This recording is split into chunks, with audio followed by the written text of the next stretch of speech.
Hello everyone, welcome to the Watch Poplars. I have not posted in a while because I have been working on college, but I am in a bit of a free spot right now, and I will take the opportunity to do some more restoration area work. Well, this is not the restoration area, but it is an area that does definitely need restoration. There's neighbors, but there is a bunch of Genista monspeciolana here, and it's a very problematic invasive. I'm gonna have to continue the video while the dog barks at me. Her name is Roxy, if you wanted to know. So this here, this is Lactusa cereola. This is a prickly lettuce. It's a type of prickly lettuce, but it's not actually, it is actually in the same genus as the actual lettuce, which I actually recently found out a few weeks ago. I think pointing at the dog is going to make it nervous and then intimidating it so that it goes back inside. At least that's how I deal with this situation. I've done it to my dog and it worked, so, but that was just like a test run. Hopefully that worked. It did not. But anyway, the dog will keep barking. So I wanted here to survey this area. I'm not gonna go across the creek. There's French Broom over there. And I think this monoculture that is forming here, it probably originated somewhere over there, because that looks like where the most mature stands of French Broom are. So, but the seeds, they explode, so it can spread uphill and downhill and across valleys and stuff. This is a waste of time. I know they're in there, the people, and they should take care of the dog. You know, if I could have the power to make a tree fall right in front of the dog to make it shut up, I would do that. Like 11 from Stranger Things. But you know, an animal is not going to stop me from educating the audience I have about invasive plant removal. So there are various stages of health, and the soil is actually very, very forgiving at this time of year. This is a very unhealthy stock of French Broom, but there are others like this. I think it's possible all of this grew this year, because it does form branches on the side as it grows, just like alders do. They form a central leader and then side branches. There's an invasive privet right there that'll have to be taken care of, not by me. There's also one over there in the blackberry, but someone else would have to realize those are invasive and get rid of them. But this is more of a concern because it has more invasive potential, and it forms much denser monocultures. So I just grabbed this, and you know, it's quite easy. I mean, even like in spring, late spring, I was still able to pull them out. It's just, it was probably a lot harder to do, because in late spring is when the rainfall significantly decreases. In fact, it usually stops raining in May. But you know, we've had such a really, I'm gonna say, we've had the best autumn I have ever experienced. Not like temperature-wise, And maybe not fall color wise, I'm not sure, but definitely astronomically. Or, yeah. No, no, no. No, no, no, no, no, no, no. Meteorologically. Yes. We had rain in, was it early? Mid? September. That was like actually how the rains are, in winter. Low clouds, reduced visibility, steady rain. Not in bursts. It was an actual front system. It did not come from a tropical storm off the coast of Mexico. But ever since then, we've had like every few weeks a nice rain, which is really nice because I fear every year that the first rain is gonna be in late November or whatever. It's gonna be bad. But yeah. So you can see, it's quite easy and forgiving to do this. There is a lot of French Broom, but I wanted to work on here because there is so much potential in this little area. There is a native grass that is here. I do not know what it is called, but it's a bunching grass. These bunching grass. That's what I call it until I know what it actually is. It's not flowering right now, so I can't really identify exactly what it is. Maybe a naturalist would tell me, but you could see it forms clumps. It's a very fine grass, and you can also see that there's a whole bunch of moss here. There's moss, there's little figwort stalks starting to sprout up. Here's some of the ones from earlier this year, but these are next year's stalks coming up. Our winters are very mild, and we only get to like 35 degrees usually, so even the grass in your fucking lawn still grows, despite some kind of light frosts. And then it starts, and then things start leafing out in late January. Like these French brooms would start growing again. Well, I've noticed growth on these, noticeably from February to November, but also I've seen some shoots growing throughout the winter. Which, for most people it's hard to believe. It's true. Despite that one being very unhealthy, it didn't come out very easily. So, I'm gonna show you on and off my progress in this area. I'm gonna try to get as much done here as possible before I head home. Because, I'm only motivated in short bursts to do this work. But there is so much potential here. I'm very motivated right now. And I'll resume the footage when I spot something cool. Some of these are very hard to pull out. I might have to wrap my arm around them. Yeah.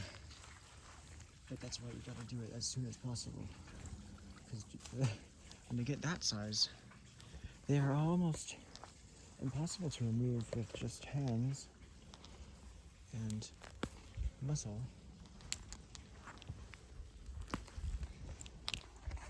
You can see there's ferns over there. There are some polypodium growing, and they love to do this. They grow on the steepest of hillsides, and especially when there is moss. There are always when there's moss. They love mossy, very steep and inaccessible areas to even like most animals. Yeah. But you can see there is lots of polypodium over here. And It's a very nice fern. It comes out like shortly after the first rain. And I guess it dies in spring, late spring, because that's usually when I only see it. It's a winter fern. And in the summer it is dormant. And the figwort is Scrophularia californica. It is in the same family as mullein. However, it is it is pretty much the Scrophulariaceae family. It has a mixture of opposite and spiral leaf arrangements. This one has opposite leaf arrangements. You can see from the branching, it is opposite. But then the mullein and the foxgloves have like spiral. Where I've said before, you get like this is spiral leaf arrangements where you have 8 leaves. You have a leaf, and in 8 leaves above that and below it, there is a leaf pointing in that same direction. So, yeah, it's a fact. And without the French broom, there would be a lot more of our native Pteridaceae members. Oh yes, that's a nice load of spores. There's also a native raspberry. I think it's a Rubus occidentalis. Black raspberry. Little coast live oak seedlings. Of course, the native grass. And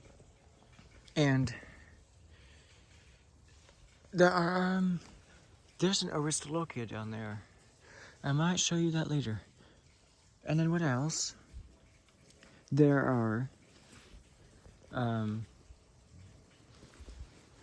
mosses. There are some nice native mosses here. I do not know which ones are native, and I am not going to assume any more than that, because I know barely anything about mosses. I shouldn't even be saying that there are native mosses here, because I don't know.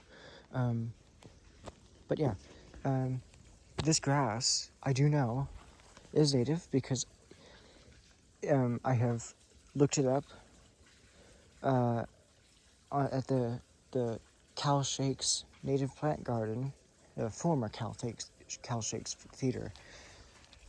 Has a garden with native grass and stuff, and this was a grass that was in there, and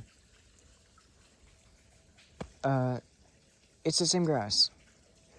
I've never seen it in the wild, probably because there's so much of the invasive brome and wheat and oats that have been taking over that it's outcompeting the native grasses. So when looking for French broom, you must look for, it often looks like this, these green sprays of foliage, and that's what I call a branching habit that happens quite thoroughly in a growing season. Get kind of the shoot divides multiple times in a year, and so you get a very rapidly developing structure.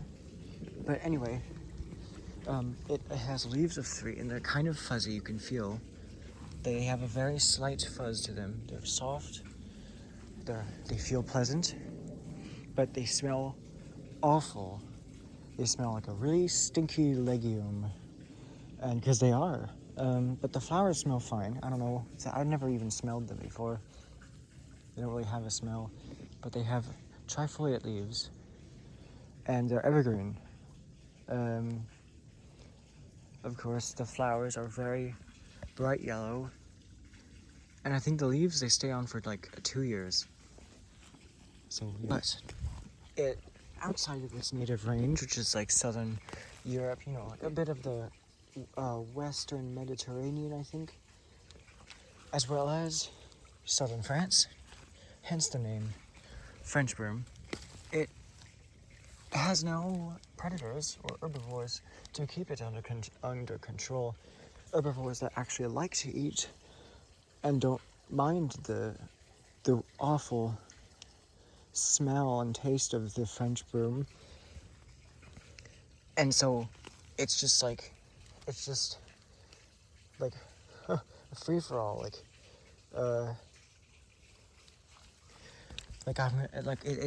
It's like free from everything that's going after it. So it just took over, and that's how we ended up with this problem. And it was brought here because it was formerly an ornamental plant in the U.S. West Coast, in the warmer areas. So pretty much most of California, and then it got out of control. Here's a large one. I probably won't be able to get it out. The best I can do is damage it and direct it away from the main area I'm trying to restore, so that when the seeds do explode, if I don't get to remove it sooner, that it'll be farther away when it does release its seeds. My dog knows nothing about what I'm doing right now, and she is telling me she wants to go home, but that's not going to happen yet. Bitte?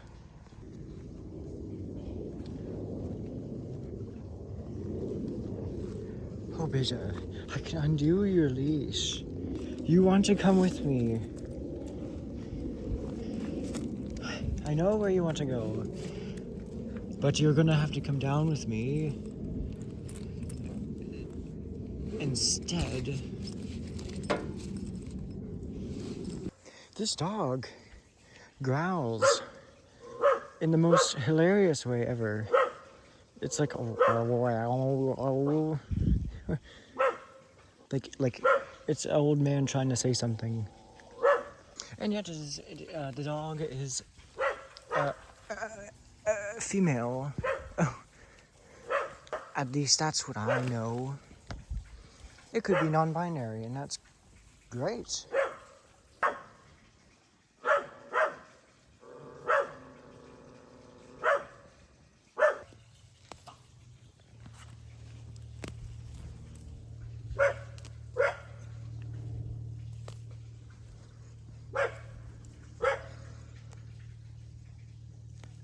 There's also a bunch of I call them burrs. They have these spirally, spiky seeds, and they're also a member of the legume family. Now there's literally a whole bunch of people trying to stop Roxy from barking.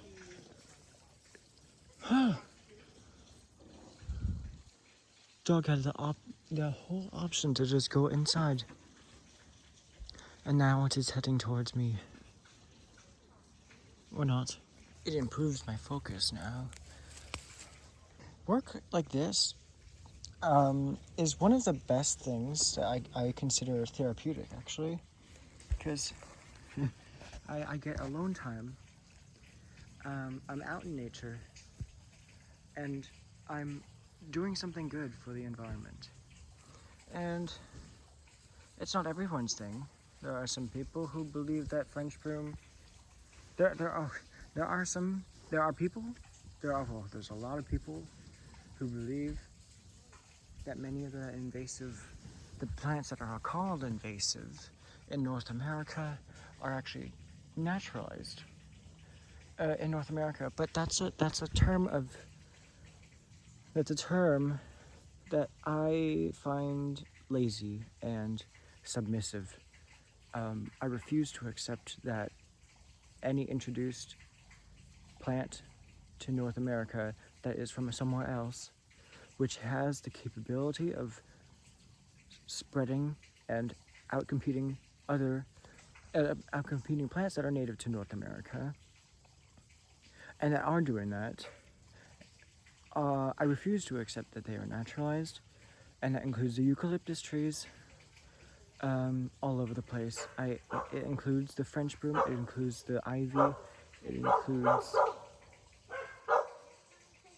everything. I refuse because they're not naturally here. They were brought over unnaturally from a cause that was not natural. Although we are natural, we did it in an unnatural way.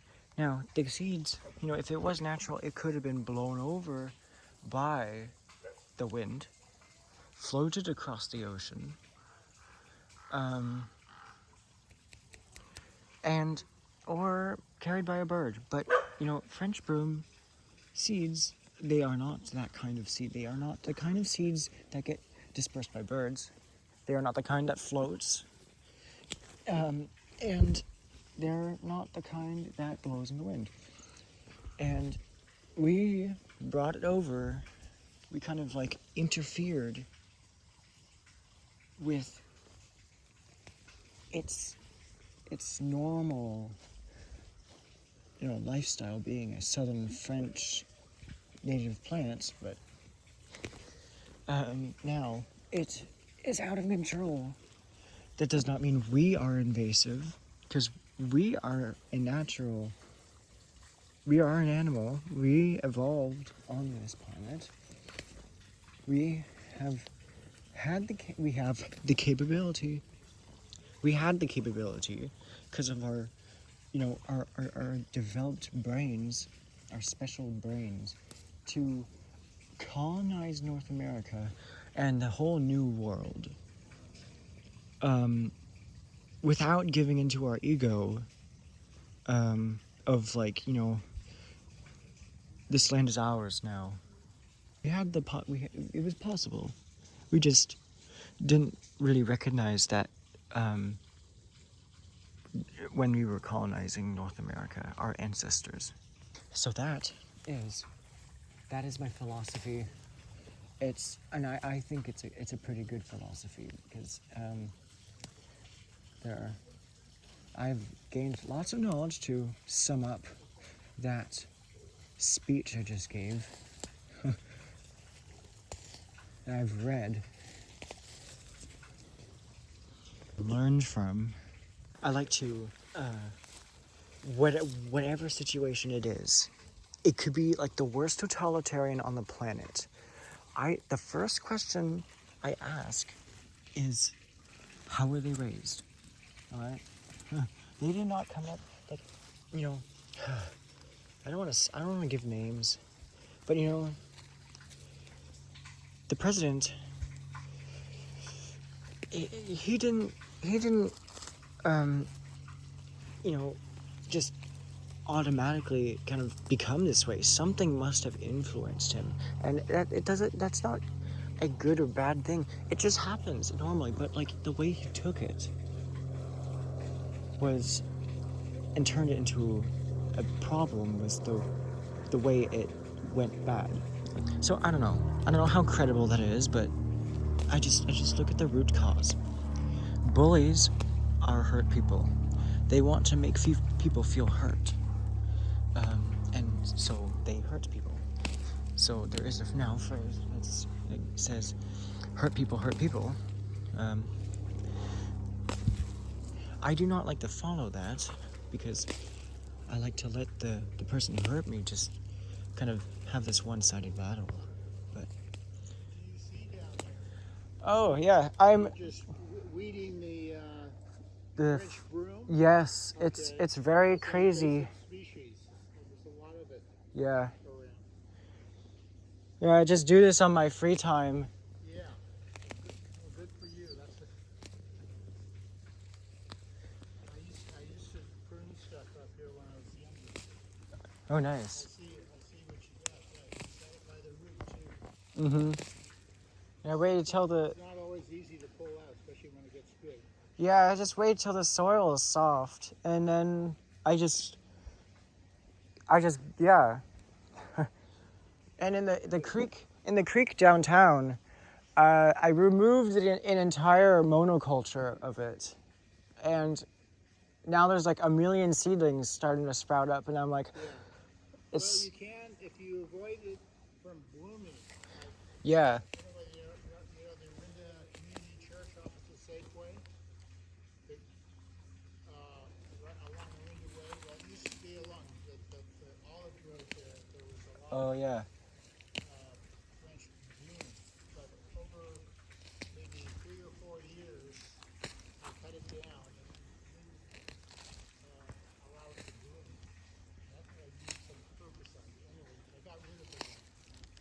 that's great. That was a big. That was a good acre and a half. That's incredible. And that's a large area. More difficult. Okay. Have a good weekend. All right, you too. That was nice. At least it was a good thing. I wasn't told like what am I doing and treated like I'm acting weird, which has happened in the past, but not when I'm removing invasive species. Because, you know, when I'm like, I usually actually am careful of where I remove certain invasive species because, you know, everyone knows this is invasive. Everyone knows. Whether people call it French broom or Scotch broom, which a lot of people call it Scotch broom, that doesn't matter, but they all associate it with the same plant visually. And so when they see someone removing it, they like, oh yeah, they're doing something great. And so like in public areas, like near houses and stuff, I make sure that I'm removing things that people recognize that are invasive. So I'm not like removing something like that people don't really know about. I may know about it a lot, but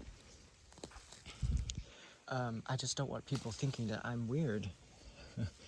And, you know, starting to get passive with me. It's not the worst problem I have had to deal with, and I'm actually still dealing with, and something even worse. It's my ability to, you know, maintain a long duration of focus on stuff like academics. I don't know. Maybe it's because I've never meditated or believed that it worked. It's my number one red flag. I have tried. I took a whole year of yoga in high school, and I thought it was going to be able to make me concentrate my focus, but now it just doesn't really seem to be paying off. Now I know.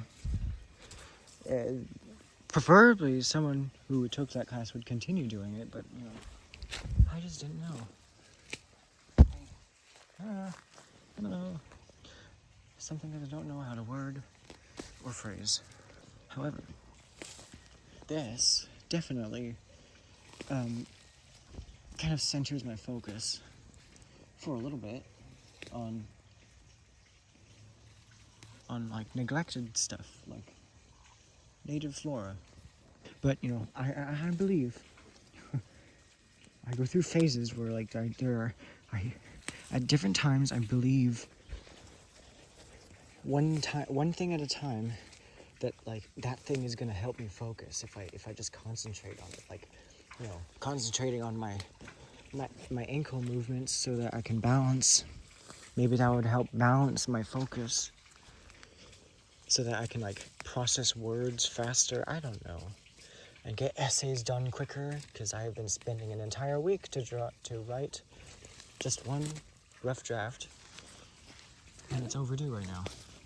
So here I am confessing my my performance in college, and it is getting dealt with. It's just right now at this moment I am in a state of brain break and much needed. But here, this is a French broom seedling. Now, this This is not for the, the common, just like, gardener, because, a lot of people are going to say, well, this is just a seedling. You have no idea. There's no evidence to tell what it is. And I get a lot of questions like, how do you know? And it's because I have seen French Broom in every single stage of life. I have seen seedlings breaking out of the soil and pulled them out because I was like, it's just like a muscle memory. I don't know how the fuck it happens, but I've seen so much French Broom. It's crazy. It all happens like when this spring when I was removing the monoculture in the creek. I showed you that a few times, and I just got so familiar with it. There's dark green, shiny cotyledons. They're kind of about the size of a pea, and then the fuzzy leaves start to emerge, and they are spirally arranged. Every 8 leaves points the same direction. And yeah. And I've seen like the actual true leaves emerging from those 2 fleshy cotyledons. So like there, when I find you a seedling that has those leaves emerging, one that might have sprouted much earlier than the other seedlings from earlier this fall, But I'm like, oh yeah, I've made quite nice progress, but less than I initially thought before, like, looking back and kind of, but that looks so much better. This is what better means. In this area, I could focus on the larger ones. However, I don't know how often I'm going to come back here, and I'd rather get, like, as much as I can before dinner time today. Because that's how I did it in spring in the other area, the creek.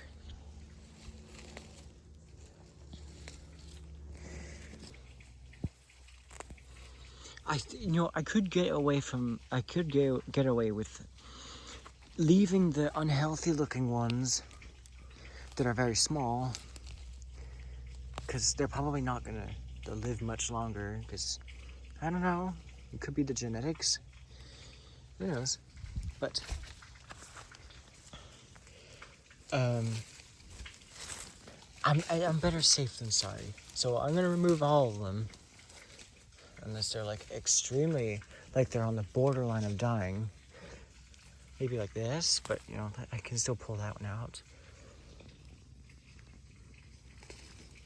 Because you never know, they can, with a whole bunch of more room to grow, they could just spring back to life. They're very unforgiving plants, and the very forgiving soil is aiding me and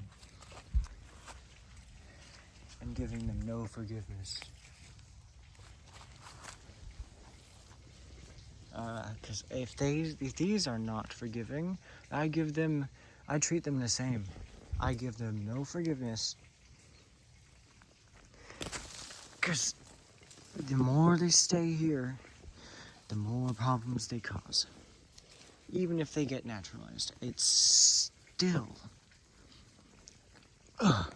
Some of them have really...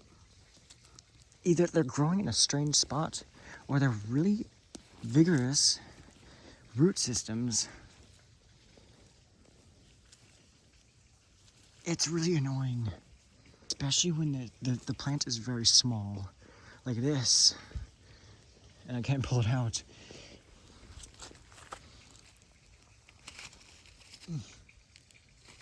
Oh, God, that was painful. So I can't get this one out. This is so annoying. It's disproportionately strong.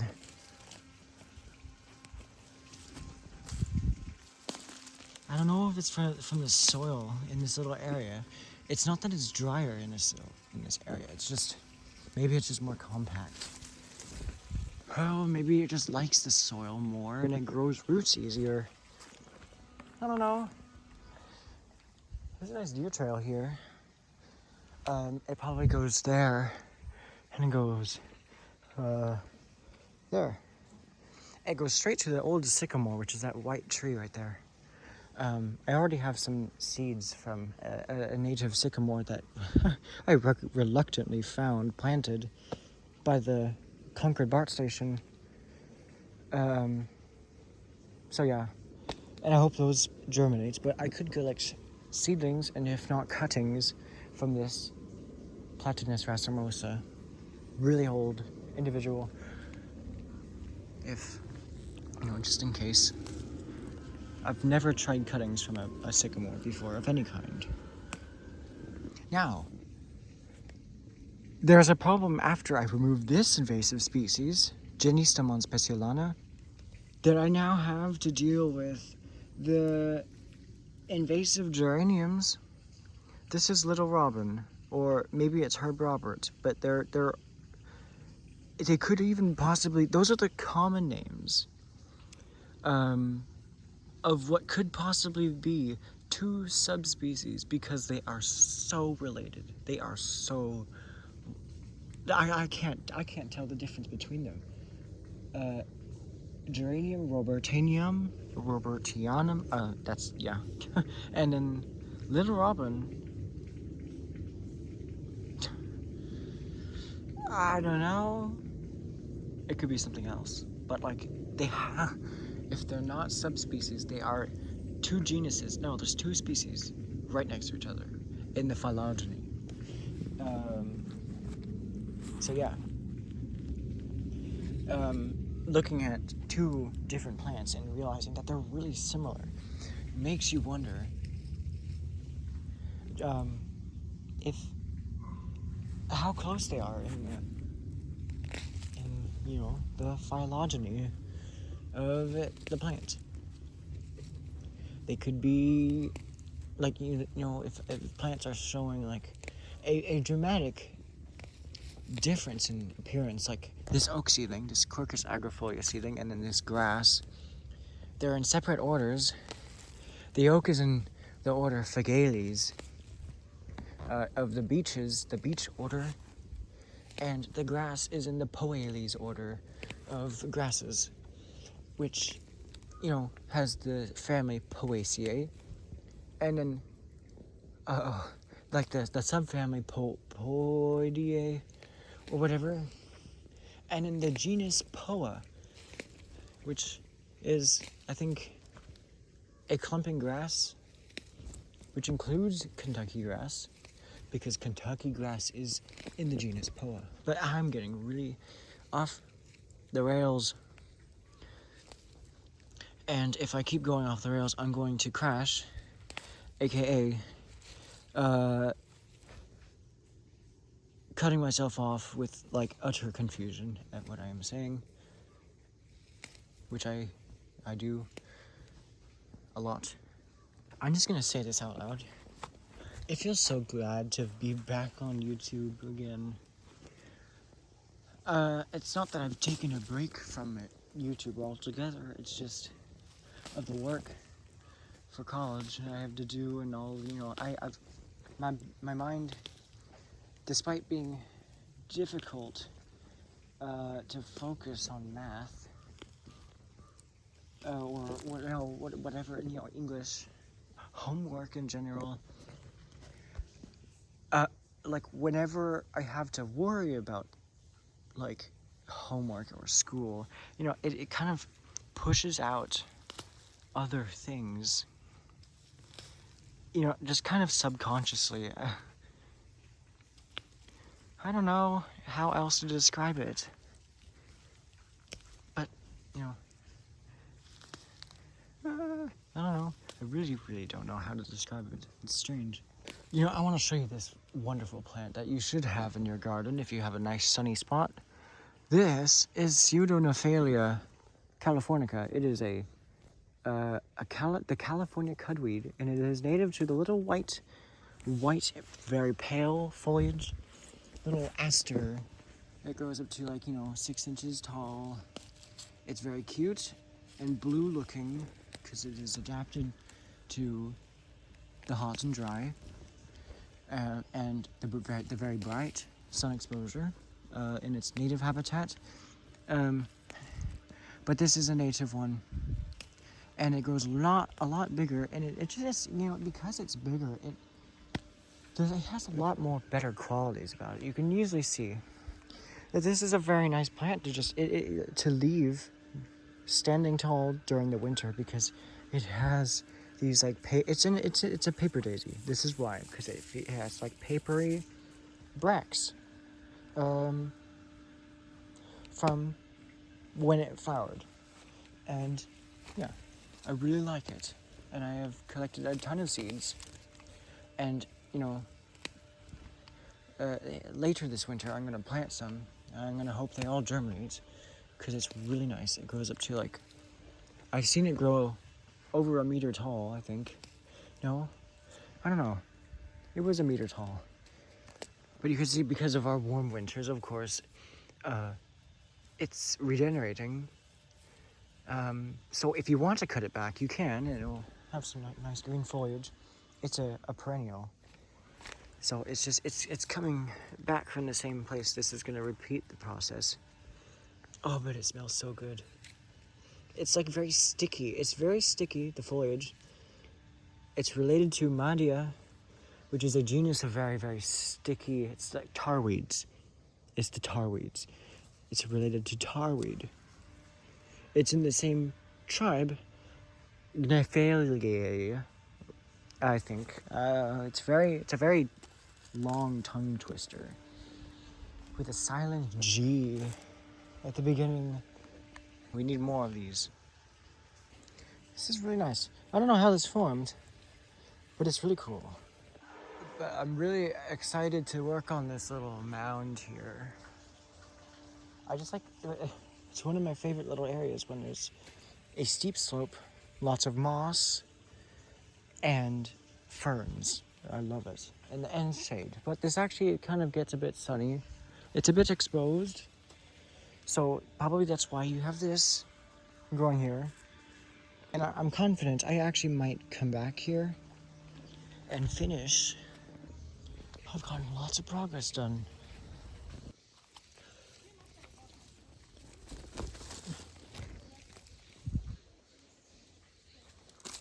It's very unstable here too.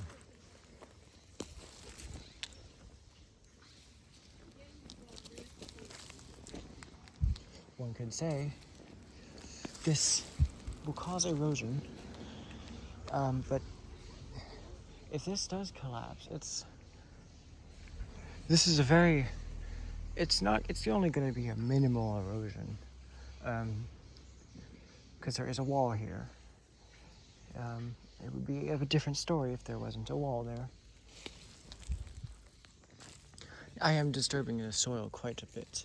It is making it easier for non-native and invasive pioneer species like French Broom to take over again. But there's no way around it. It's the soil is very loose and it's steep.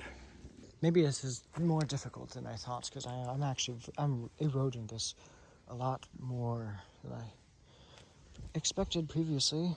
This section here is completely loose, and I can just slide all the way down.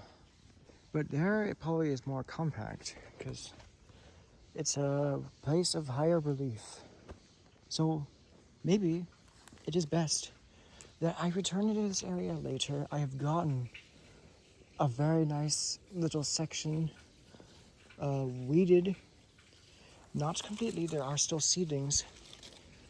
Lots of them actually that I gotta remove. But it's gonna become dark soon, and I like to take my time when I'm walking home.